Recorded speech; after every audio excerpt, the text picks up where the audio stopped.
This Saturday, November 11th, is Veterans Day, and as Americans, we honor and give our utmost gratitude to the 19 million men and women who have served in the armed forces. We here at Rocky Mountain Red-Handed would like to say thank you. Thank you for putting your life on hold to serve our country. Thank you for the sacrifice you have made by being away from your family. And thank you for stepping up and choosing to serve our nation and ensuring our country and many other countries' freedoms. The Rocky Mountains hold many mysteries. Millions of people enjoy the natural beauty, but some come across the hidden dangers. This is Rocky Mountain Red-Handed. I'm Melanie, here with my wonderful friend Becky. The stories we share are remembered by some, but forgotten by many. Let's dive into Rocky Mountain Red-Handed. Hello, friends. Hope you are all well out there. Thank you for being with us today here. Yes, we hope everyone is healthy and happy, and thank you so much for joining us. So Rocky Mountain Red-Handed is growing each and every week, so please keep sharing with friends and family, rate and review on Apple Podcasts. It really helps us out.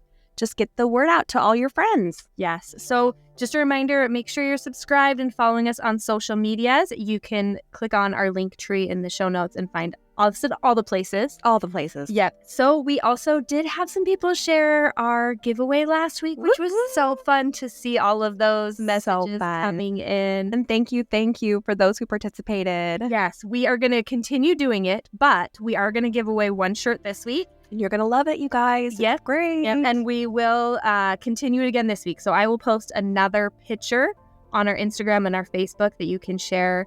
And then if you are private, just make sure you send it to us in a DM. But we'll continue it again for probably a few more weeks. Yes. Yeah, sure. I love seeing that. So our winner for our first one is Susan from Utah.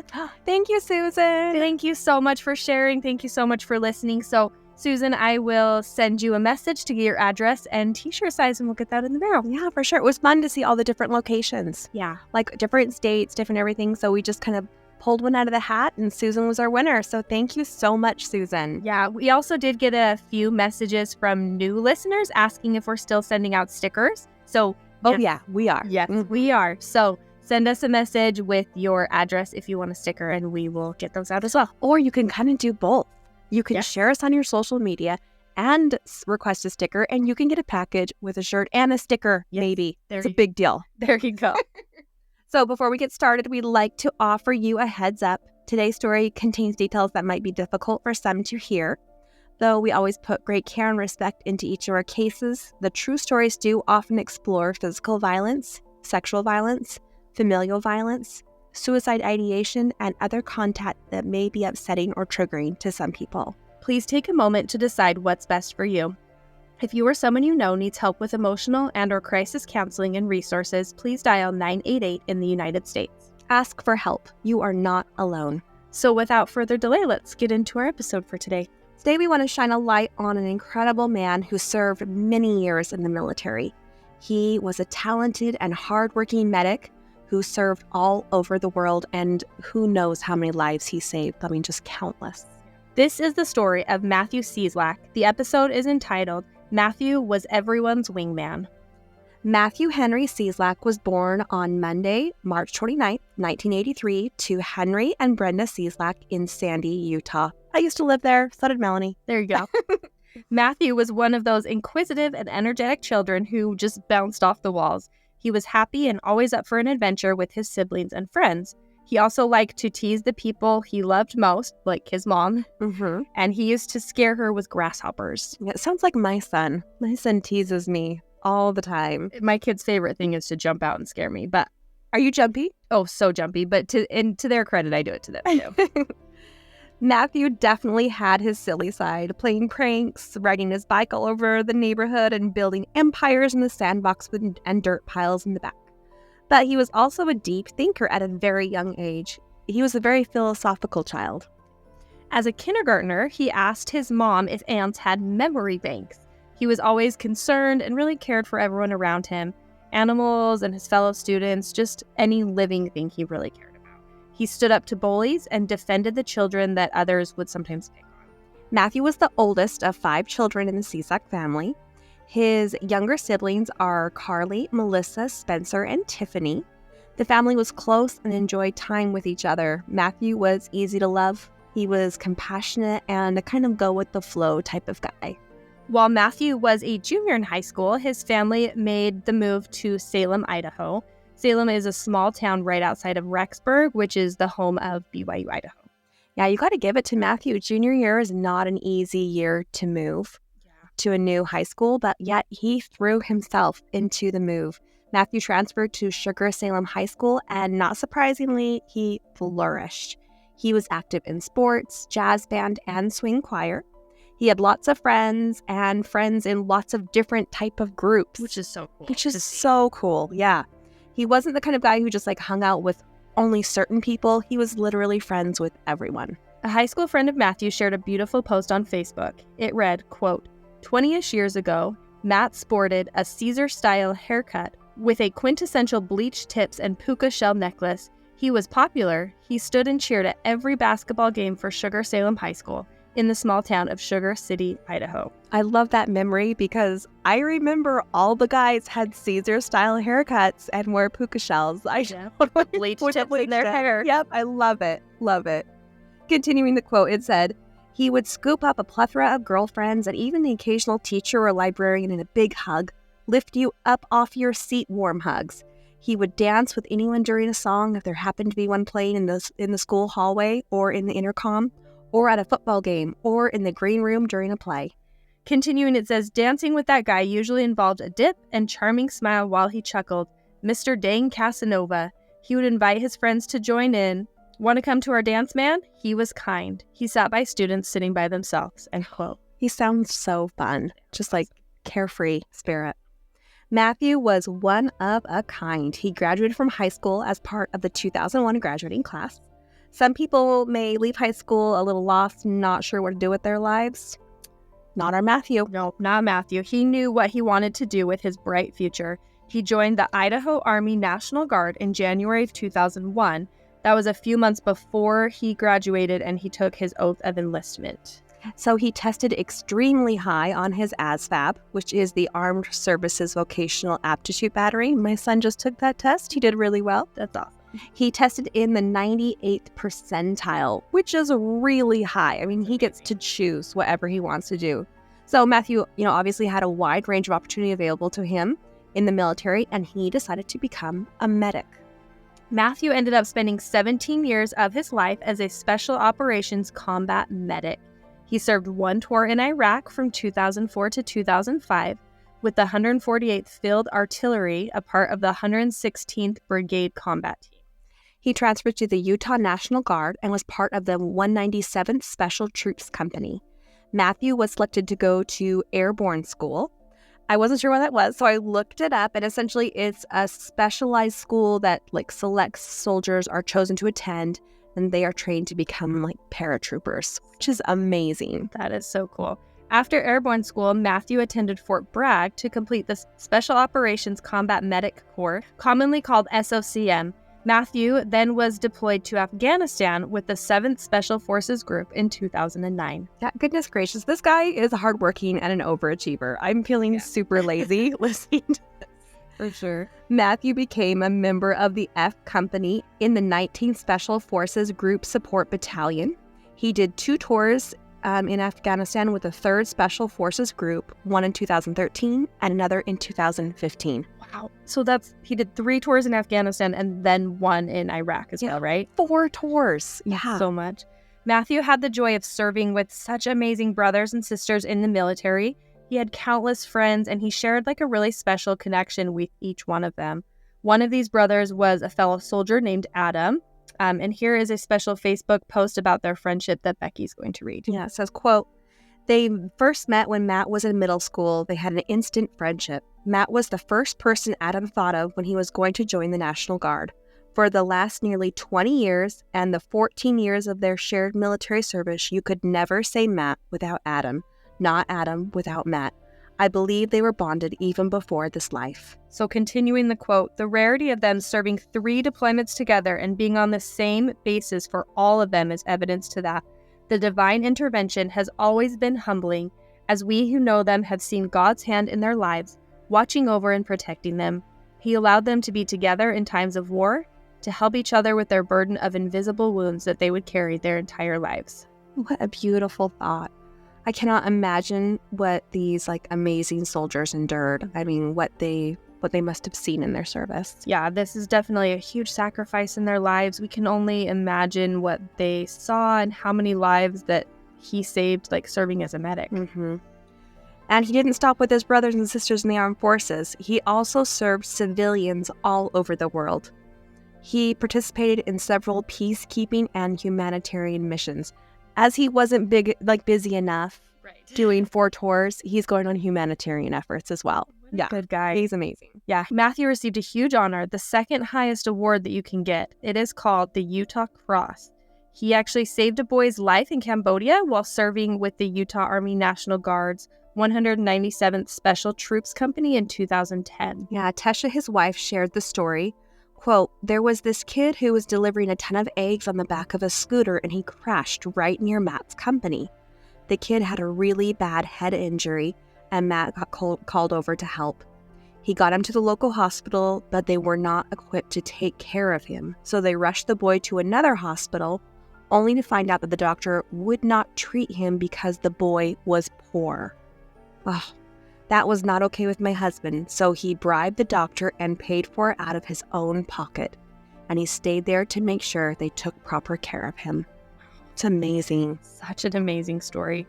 So you mentioned Tesha, who is Matthew's wife. She was such a huge part of who he is. So let's share their love story. Now let's do it. She's done so much to keep his memory alive.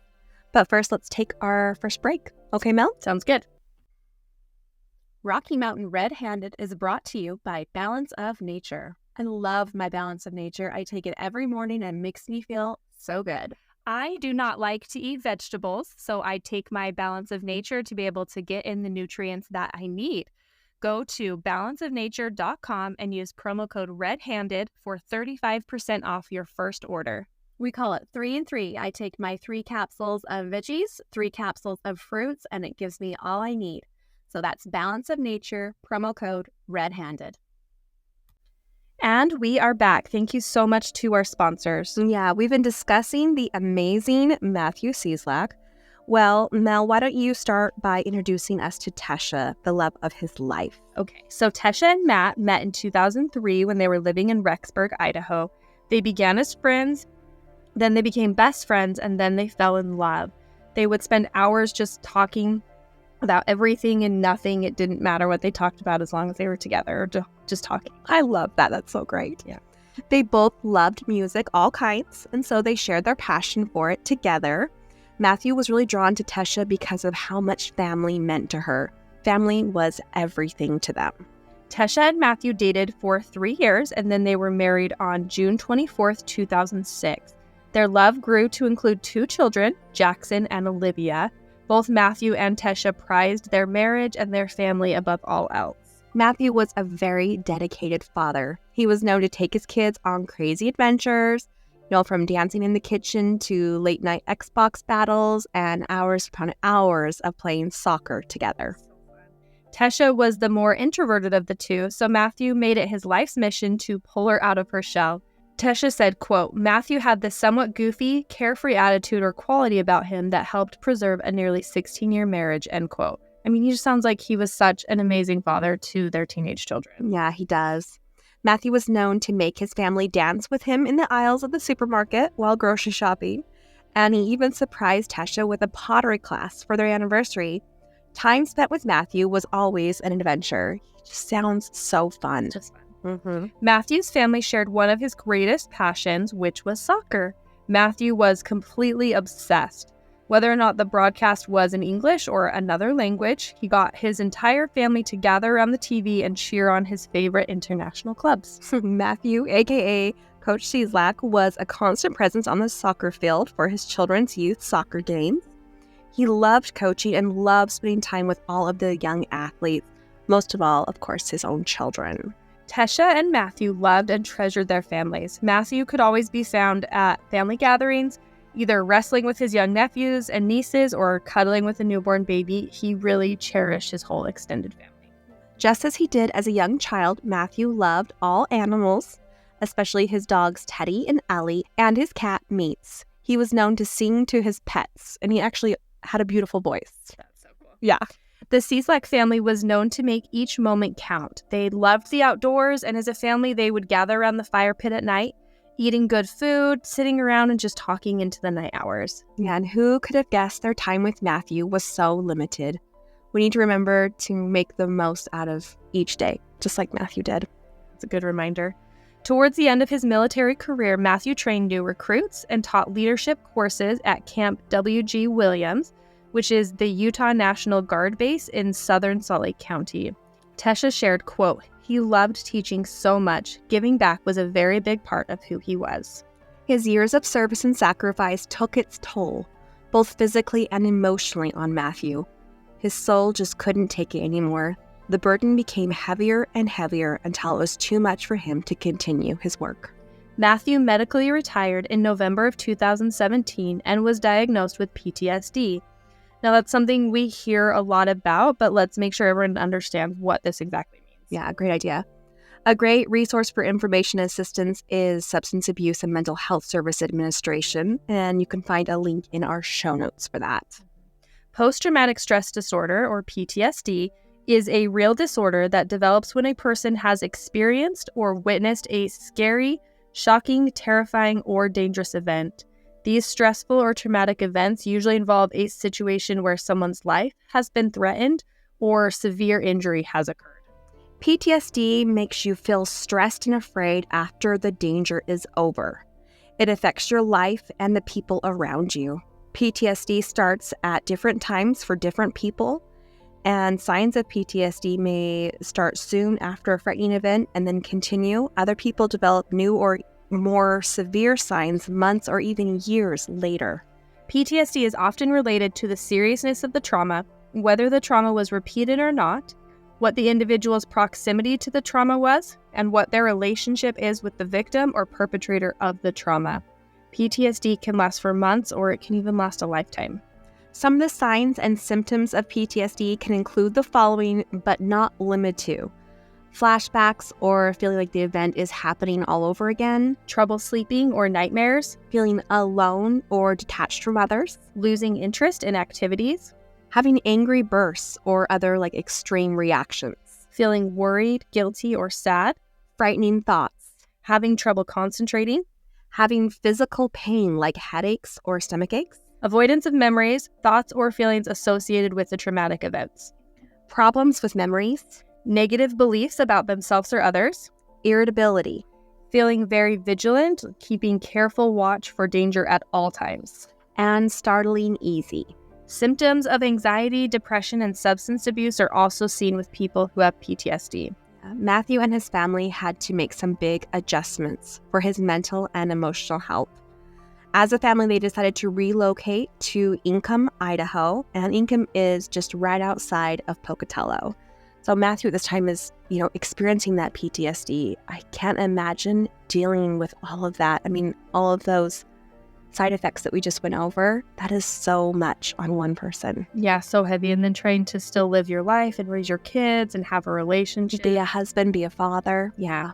They were really hoping that this move is what Matthew would need to feel better.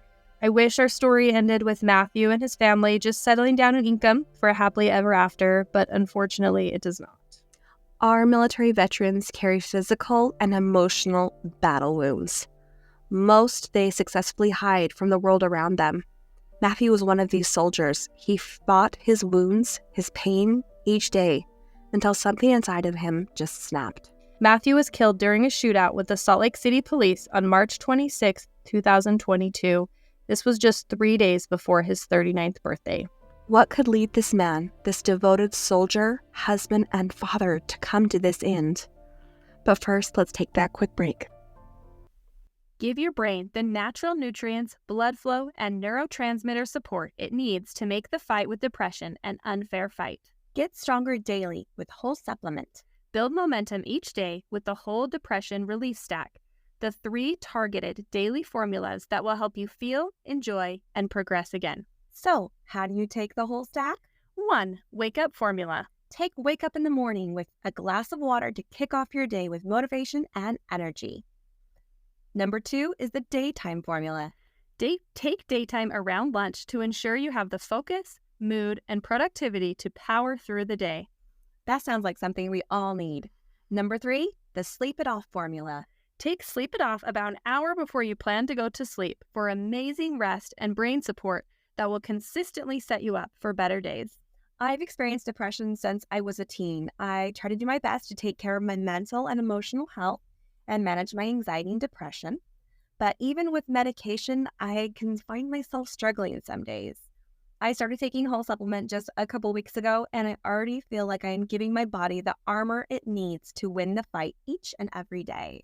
The ingredients in whole supplements have been used for hundreds of years. They just haven't been put together this way to help people struggling with depression. There are no proprietary blends and no hidden ingredients in whole supplement. So here's Adam Steer, founder and CDO of Whole Supplement. I started Whole Supplement with the mission to help others who, like myself, have struggled with finding relief from depression and anxiety. Our number one goal is to empower everyone we can to make meaningful progress every single day. So now is the time to take care of your emotional and mental health. During the pre-launch offer, you can receive the entire Whole Depression Relief Stack at 15% off. Go to wholesupplement.com and use code Rocky Mountain. Again, go to wholesupplement.com and use coupon code Rocky Mountain. Simplify your fight with the whole stack from Whole Supplement. And we are back. Thank you so much to our sponsors. So let's explore the last few days of Matthew's life. But we must remember the person he was. A leader, a warrior, a man who fought for the underdog, and let us not define his life by his death. The Cieslak family was living in Ingham, Idaho, so Matthew had to take routine trips down to Salt Lake City to receive his medical care at the Department of Veterans Affairs Medical Center. He left his home and family and made the drive down to Salt Lake City in a red Kia sedan on March 25th, 2022. Matthew had appointments scheduled for the same day and the following day on the 26th. He was to receive physical therapy for chronic back pain on this visit. Matthew was saddled with not only his emotional struggles, but he had excruciating back pain due to a fractured disc. His back pain caused him to suffer from near constant migraine headaches and insomnia. It sounds like a nightmare. From the source material I was able to gather, I believe that Tesha spoke with Matthew while he was in Salt Lake City, and he complained his migraines were just completely unbearable. So she hopped into their other car with their 2 children, aged 13 and 14, and traveled down to Salt Lake City to meet up with Matthew. Tesha told the media after his death, quote, Matthew was dealing with some extreme chronic physical pain and was not sleeping. There was just a lot going on physically and emotionally. Lack of sleep is never a good thing. So lack of sleep alone can destroy your emotional and physical health. If I don't get my sleep, I am a totally different person. Yeah, my husband will attest to that.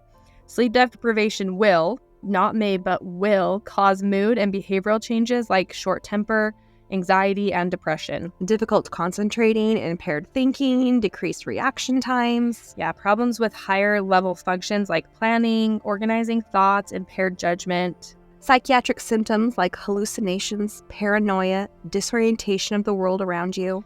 And it also causes physical pain like general aches and pains, gastrointestinal problems, and decreased body temperature. So I made these lists while researching this because Matthew is dealing with PTSD. Right. Major back pain.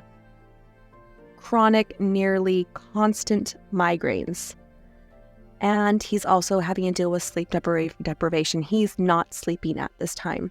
He's not in his right state of mind. He's not in his right state of mind in any way, shape, or form. This man was physically, emotionally, everything. He just exhausted, just taxed. Yeah, I can't even imagine. Mm-hmm. So I've never had migraines, but from what I've heard, that would be enough for me to be non-functioning. I can only imagine the strength it took each day for Matthew to honestly, literally just get out of bed, right? Matthew really tried to receive the care he so desperately needed. He went to his appointments on the 25th, and later his wife and kids joined him in Salt Lake City on the 26th. Matthew left his family in their hotel room and drove away in the red Kia sedan. Out of nowhere, and nobody knows why, Matthew exited his car, the Kia, on the off-ramp of 6 South and I-15 in Salt Lake City, which 6 South and I-15 is a very busy area of downtown Salt Lake. He abandoned his own car and with a handgun in his hand began to wave his arms around. Matthew was yelling and screaming and running around the busy city streets of the freeway off-ramp. Matthew unsuccessfully tried to carjack another vehicle that was on the off-ramp, so he approached a different car, a 2015 Hyundai Sonata with 2 men in the car. The 2 occupants were Tyler Gowdy, who was 27, and Ihsan Arman, who was 31 years old. They were headed to an event in downtown Salt Lake City when they were stopped by Matthew just before 6 p.m. So Tyler Gowdy told KSL News, quote, "Hand on the hood of the car, gun pointed out like this, just right at us. Just kind of flexed like this and leaned back and just was like, this is gonna hurt because I thought the same thing as Ihsan. I'm about to get shot and this is it. I'm going to end right here." Continuing the quote, "I opened the door and I said, 'Hey, it's okay. Just calm down. Just calm down. We're going to give you the car and you're going to let us go.'" Tyler Gowdy and Ihsan Arman took off running and Matthew climbed into the car. But then suddenly he got back out of the car because Tyler accidentally had the keys in his hand. Tyler said, quote, "I just grabbed the keys, just kind of lobbed them onto the road, put my hands up and started scooting back like that." Matthew hopped in the vehicle and drove off with the gun in his hand. By this time, over a dozen calls had been made to 911 reporting a man running in the streets, waving a gun and carjacking with a deadly weapon. Matthew had been reported as a man in his 30s, beard, shaved head, green jacket, white shirt, dark pants, holding a semi-automatic handgun and acting erratically. Armed and dangerous. Like, this is not the Matthew that we've been learning about today. But I'll tell you, and it's going to be in our show notes, there is a YouTube video that someone's compiled where it is all of the 911 phone calls. And I listened to it. I think it's about 45 minutes to an hour long, but it's really interesting because I was kind of listening to this as I was researching about Matthew, and it's just the opposite of the man that we've been learning about. I mean, this little snapshot of these people are getting, this is not Matthew. He really did have a mental breakdown. The Salt Lake City Police Department was there within seconds of the first phone calls. Officers saw Matthew speeding away from the scene of the crime in the stolen Hyundai Sonata. Officers began to pursue the stolen vehicle, which was headed west on 2nd South to Orange Street. The chase lasted approximately 2 miles. Matthew, driving the stolen car, struck a dirt berm and it became stuck. The car was stuck. So the officers exited their car and drew their service weapons. They yelled for the driver, Matthew, of the stolen car and asked him to show his hands. So then Matthew exited the stolen car and he began to shoot his gun.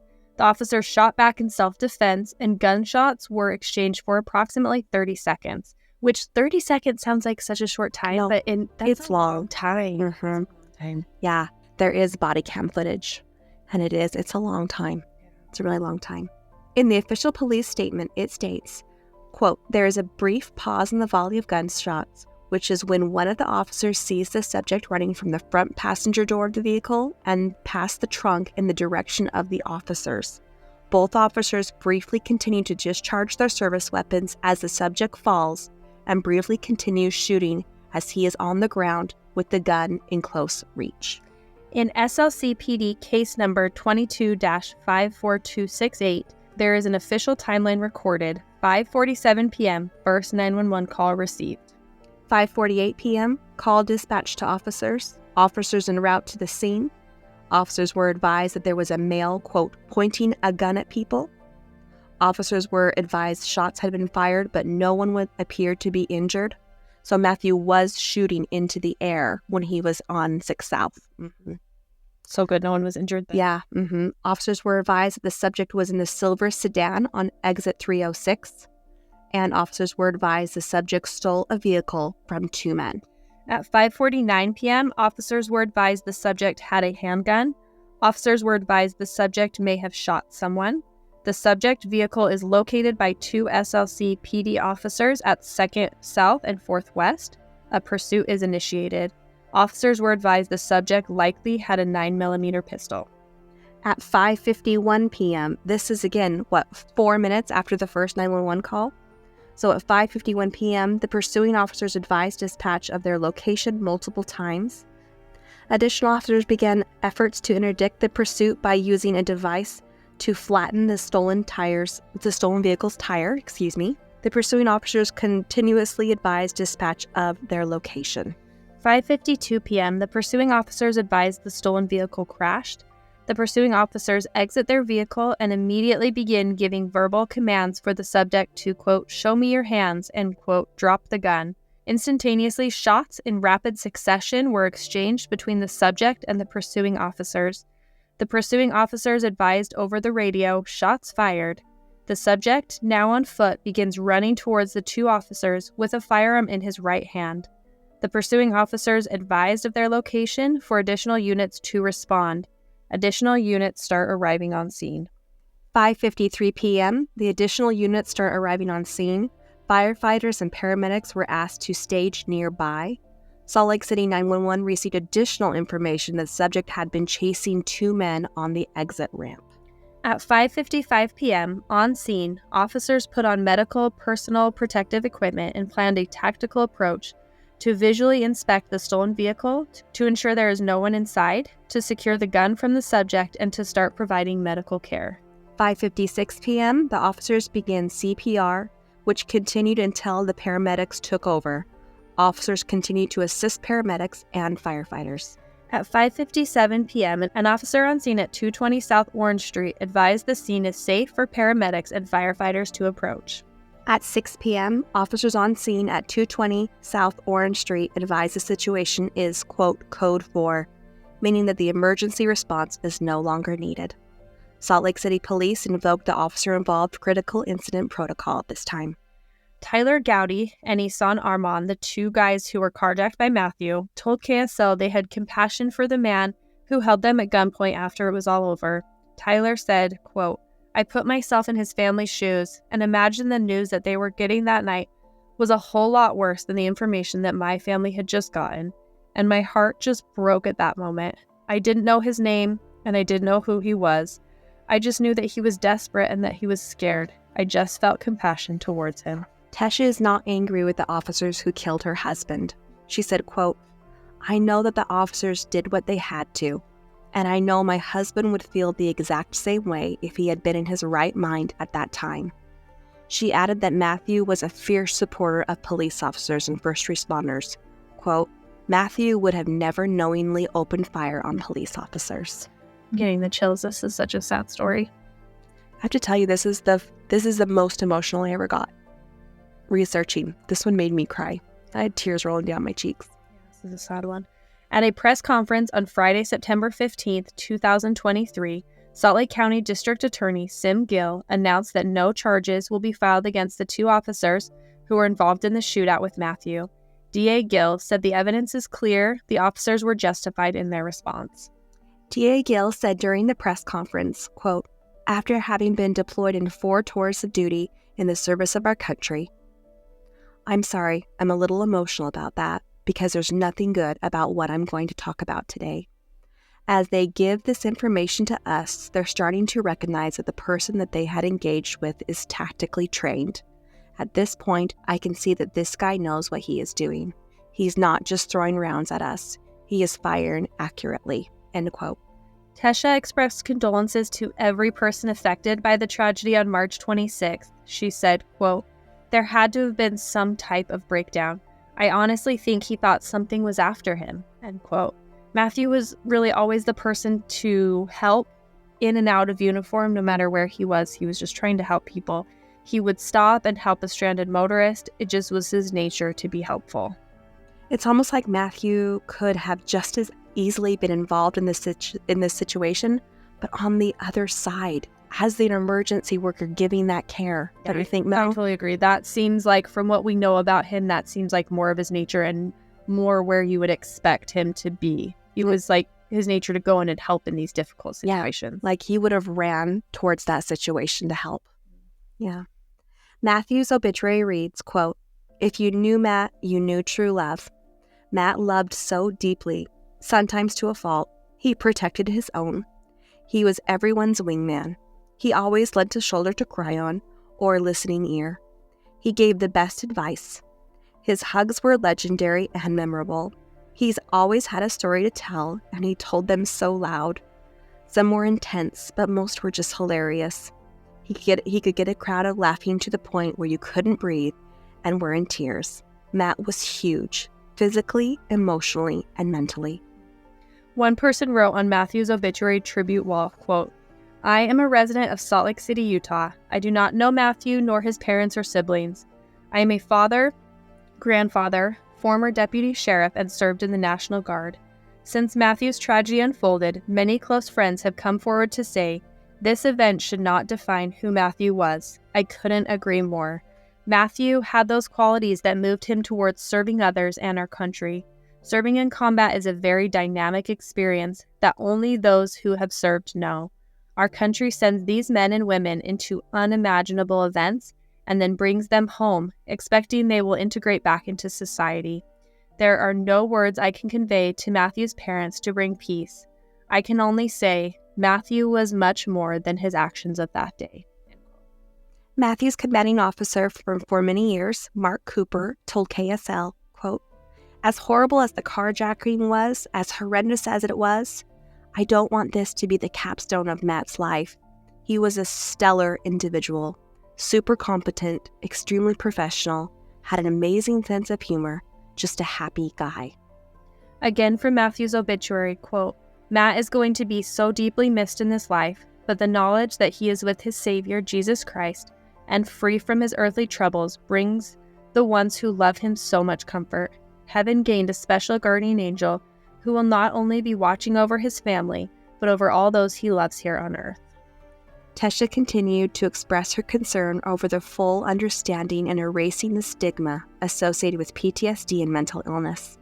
It's difficult to speak about and be vulnerable regarding the situations with her husband, yet she does all of this so she can bring awareness to this epidemic in our veteran communities.